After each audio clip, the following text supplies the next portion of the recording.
du condensateur. Le condensateur est un composant électronique constitué de deux armatures métalliques entre lesquelles se trouve une couche isolante de faible épaisseur que nous appellerons diélectrique. Le condensateur, également appelé capacité, est représenté par le symbole suivant. On remarque le fil de connexion de chaque côté, les armatures et le diélectrique qui est l'espace séparant les deux armatures. La capacité d'un condensateur, notée C, est sa faculté à emmagasiner sur ses armatures des charges électriques. Son unité est le farad, qui est représenté par un grand F.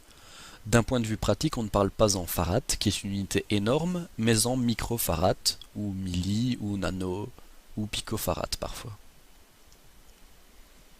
Alors une petite formule, on sait que la capacité d'un condensateur est égale à la charge du condensateur, qui est définie en coulombs, divisée par la différence de potentiel entre ses armatures. Donc, la différence de potentiel, c'est en volts. Parlons maintenant du condensateur plan, donc par opposition au condensateur cylindrique, sphérique, etc. La capacité d'un condensateur plan est égale à la permittivité du diélectrique, multipliée par la surface des armatures, le tout divisé par l'épaisseur du diélectrique. Au niveau de l'association des condensateurs, il y a deux manières de les associer. On peut les associer en série ou en parallèle.